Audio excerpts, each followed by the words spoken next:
Good morning, everyone. It's 15-ish. I have class at 9:30. There's Kelvin, he has class at 10, so we're just walking to classes right now. So bright. It is so bright. I'm like squinty on glasses. I think tomorrow I can wear contacts then. I think by then my eyes will be alright from that one night that I slept in my contacts, which made them super, super dry and just unhappy with contacts. So I should be good after this, but yeah, also recruitment. It was long, I just slept. But okay, so we're on Bruin Walk, just walking to class. Okay everyone, so I finished with my class for the day, which is so weird because my schedule is just, it's just so weird. Like on Monday and Wednesdays I only have like an hour class, so like I have to go to campus, which like takes like an hour walking there and back, so it's just like, well darn. But it's good. It's like a food class for my food minor, which is pretty great, and professor, she's alright. I mean, so far she's, I don't love her, but I don't hate her, so she's good. The class seems, yeah, it's super, super interesting, so now I'm gonna enjoy that. But now I'm just walking through campus. I have to do a couple of errands, I have to stop by the student activity center, and stop by the pharmacy to pick up some extra birth control, things like that, just doing some errands on campus. So, but it is a beautiful sunny day today. I still can't get over Rice. I just love Rice so much. But yeah, so I'm just gonna go ahead and go about my errands and I'll take you along with me. So I'm currently in Kirkhoff and I just did a couple errands. I still have to go to the pharmacy, but I'm working on stuff for Pink. A lot of stuff to do. I have a lot of applications to go through, as well as planning an event next week that we're having, which is super exciting. Can't tell anything about it yet, but I will soon. But yeah, I'm just sitting in the lobby of Kirkhoff. So, yep, just doing work. So I'm here at Kelvin's place. We're gonna watch a quick little episode of Parks and Rec while we have lunch. So making a sandwich over there. I decided to make some ramen and I put some egg in here. So I have some nice like sunny side eggs. So I have like the yolk mixed in here. It looks so good. So yum. Hi everyone. So currently in the car with Kelvin, as you all can visually see with your eyes. We're going to dinner right now. We're gonna go get, okay, so we're going to get sushi, and you all know how obsessed we are with sushi. Like, it's our favorite foods. And sushi is usually more an expensive food, and we've definitely have had like the expensive sushi at like omakase and things like that, where it's just very expensive. And we do all you can eat sometimes, but today we're going to a place, I've tried it before, but Kelvin hasn't yet, so I'm excited. I'm actually really excited. It's a place called Sushi Stop, and it's known for like cheap sushi. Like everything on the menu, I don't think is any more than like $7. Yeah, but usually the thing is like $3 rolls. Everything, yeah, it's $3 basically. So today's topic that we're gonna just touch upon is how do you feel about this like cheap sushi, or like just cheap foods like that in general? Like, what do you? I'm all for it. I'm 100% for it. Do you believe that but don't you think, okay, well of course everyone wants cheap food. No. But do you think it's worth paying more for better quality food? Okay, so here's the thing. As with like everything in life, what the hell? That guy literally just crossed into my lane. Holy shit. People are aggressive in LA. People are very aggressive. I hope there was someone in his car so they could leave him an aggressively worded rating. Yeah. I totally would have. My Uber driver did that. Yeah, that was very dangerous. He literally just went to my lane. Yeah. Double yellow lines. Don't do it. Don't do it. Okay.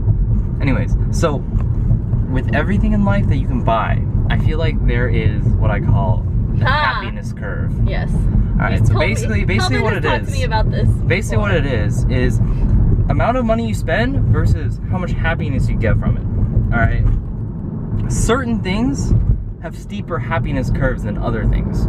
So for example, like, let's just say, what's an example of like you really, like beds, okay? Like with a mattress, you spend like a third of your life on it. That's something you want to make sure is quality, because otherwise you can have back problems and a bunch of like long-term health issues that could be possible. Plus you're just gonna be straight up uncomfortable for a third of your life. So that, you know, proportionally speaking, if you spend just a little bit more, you can be a lot happier. But for something like food, you have stuff like In-N-Out, super cheap. Delicious. Chick-fil-A. Chick-fil-A, relatively cheap, you know. It's still in the, you know, $5 range. Like, a bunch of like even like Chipotle, is like a lot cheaper than going to like an actual like sit-down restaurant. Yeah, where you get like, you know, a similar amount of food. So with food, for me, like, the experience has to be like unique in some way. It can't just be good, because like a lot of food tastes good, and a lot of food tastes good for not very much money.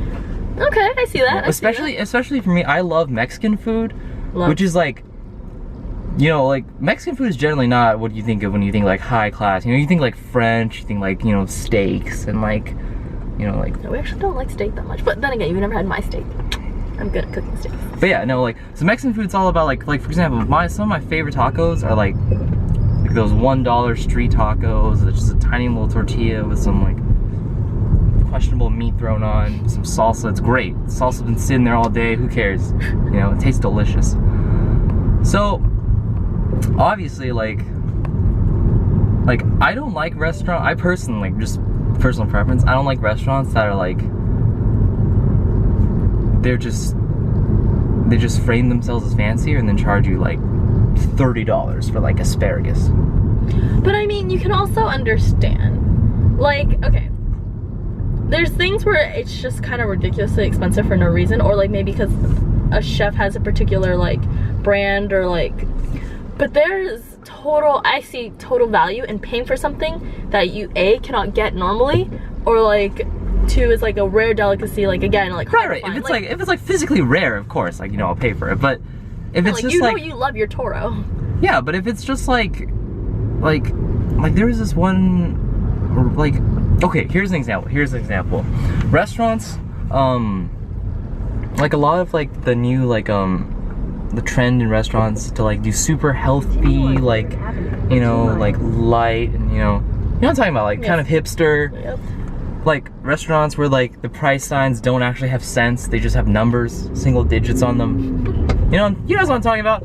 So what is up with everyone driving horribly today? Yeah.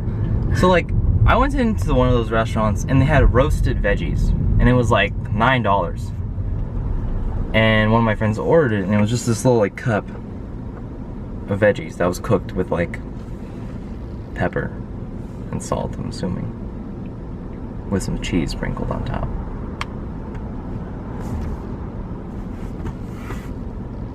Talking about Veggie Girl, no? No, not even. Okay, Veggie Girl's like also like, Veggie Girl wasn't as bad, cause like, yeah, but like there's some places where like, you know, it's like 100% organic, like all natural, and it's like, dude, okay, but it's not like $10. I don't know. Some things like can be very, very expensive if they're like organic and fresh and local, and you know, after taking my food classes, I see value in it. Of course, it sucks that like a lot of things that are delicacies and like do taste better are more expensive sometimes, which sucks. But I mean, but like at the same time, like if you, of course, obviously, like, but you can completely be happy and eat really good food on a budget as well, though. I highly agree with that. Like, I think that too. But that's just the thing I disagree with. Everyone just like slaps like artisan crafted and like all natural, organic, and like, yeah. Okay, Whole Foods hot food bar, it's pretty good. You know, it's like decent hot food. It's $9 a pound. You don't truly understand how heavy food is until you've gone to a Whole Foods hot foods bar. Yeah, we went to it and not worth. We were just like, all right, let's just go like stop by, get a cheap meal. It ended up being like, mine was like $13. Yeah, like, mine was like 20 bucks. We could have like, this is like half all you can eat sushi. We could have gotten like 3 in and out. Mine was like 20 bucks and I did not get a particularly large amount of food. You can ask Cindy. It was in a vlog actually. Yeah. It was Whole Foods. But yeah. But okay. Back to sushi, because that's anyways, what we were anyways, back to sushi. Sushi is a special case where it is what they would call a bimodal distribution. Okay? It means there are 2 peaks.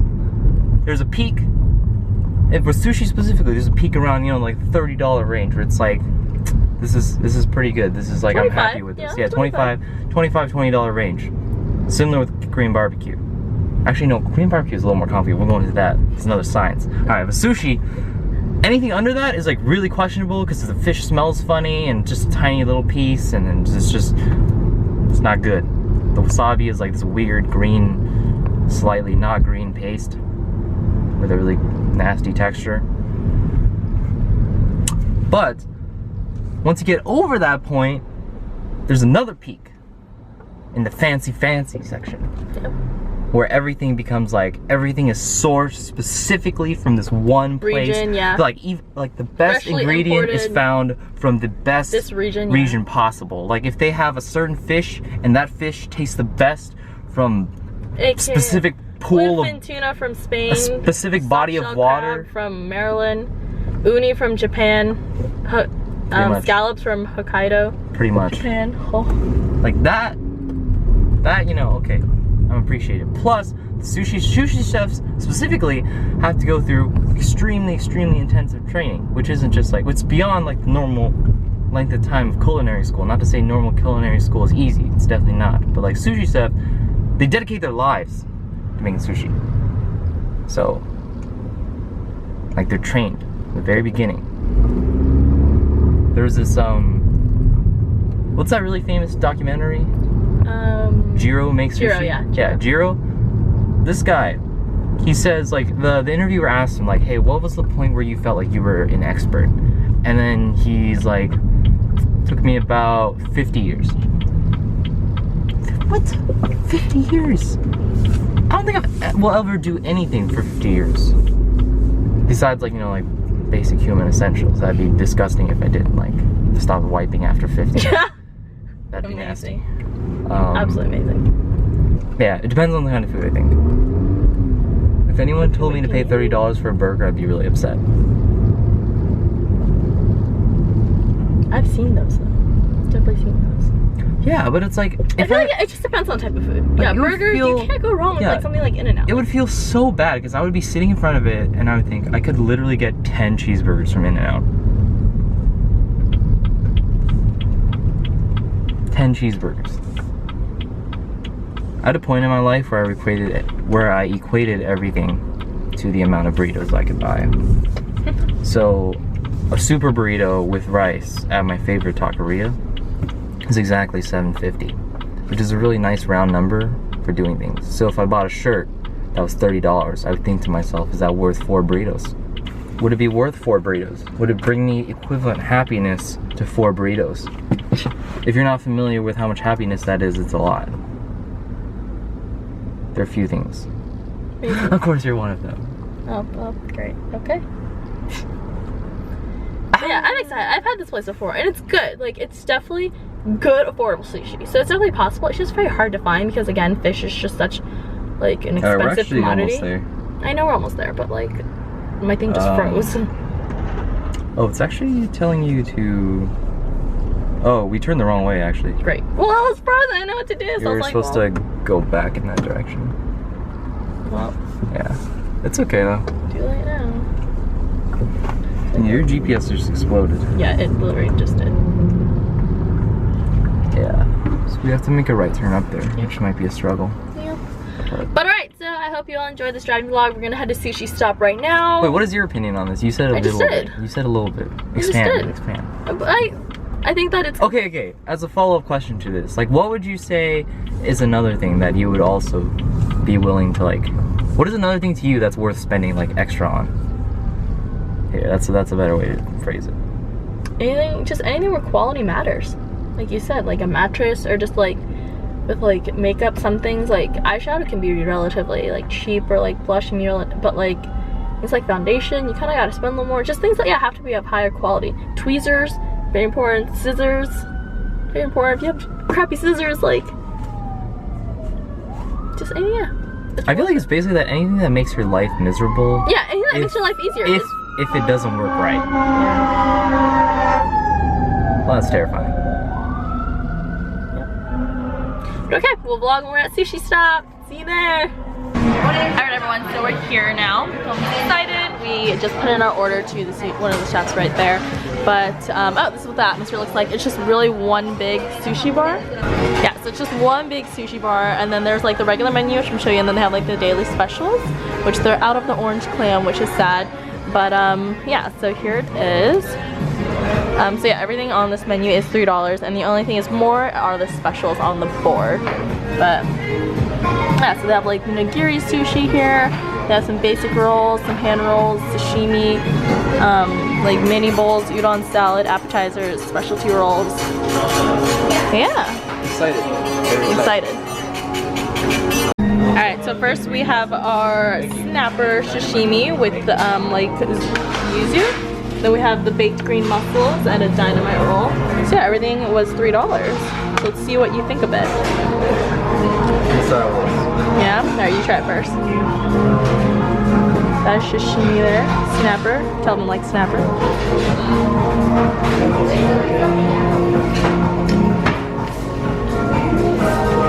Waiting for that verdict. Yeah, the yuzu sauce is a little overpowering. Okay. But like quality sour, fish. A little too much. Not outstanding, but Okay. it's solid. Alright, we'll have to try the green mussel and dynamite.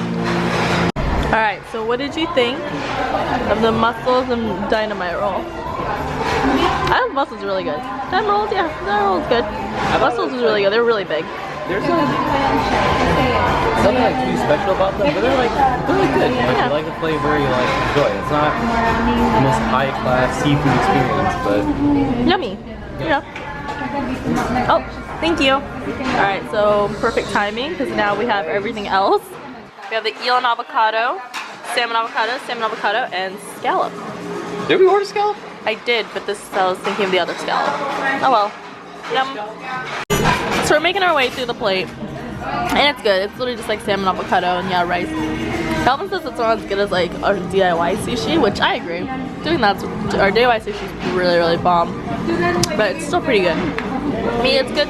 It's good for the price. I mean, this plate was like $12, so solid. But I think I'd still prefer to go to like all you can eat. Just get more variety and stuff. Yeah. You could definitely come here for a lot cheaper than all you can eat. Yeah. All So you like, can eat is like $60, $70 minimum. yeah, for 2 people. But for this, like, this is like a great, like we were just saying, this is great for lunch. So say like you just want these 3 rolls, it's like $9 for a lunch, for like a sushi lunch. So that's pretty solid. So overall, what did you think of that experience? It was different. It was different. It was nice to be able to like try all of the different things on the menu without thinking too much. Yeah. It's like usually when you like you go to a Japanese restaurant, you get like pick like maybe 2 rolls and you're like committed. You know, you better enjoy those 2 rolls. Yeah, I guess, but With this, you could like sort of get like same one with of all, everything. but same with all you can eat. You can get a lot. That's true. That's But true. this I feel was- like, yeah, this is like all you can eat for when you're not hungry. Yeah, it was good, but eating it again for the second time, I was just like, eh. I'd rather shell out for like better sushi. That's my personal space. Baller. But now we're here for what Kelvin really wanted to come here for, and that's Be Sweet Dessert, which, as you saw from another vlog. He's excited for the sluttiest brownie, which consists of like brownie, cookie, graham cracker, marshmallow, ice cream, bunch of other crazy stuff. So let's go. All right, so here's just some example stuff. Oh, there's our thing. There's our sluttiest brownie. Here's an example of it. But like I said, yeah. So it's cookie, Oreos, like marshmallow, graham cracker, brownie. There's the Cookie Monster. You have a fudgiest brownie. That's actually ridiculous. That's a cake at that point. It is. That is a cake. But he's very happy. All stuff here is really, really yummy. Oh my god. Yeah? Let's go to the, yeah. Alright, let's do this. 6 layers now because you added the ice cream. Oh my god. Yum. You can see the chocolate chip, Oreos, marshmallow, graham cracker, brownie, fudge, ice cream. And it's all over Kelvin's chin. Is it? Yes, you have a good look. Yum.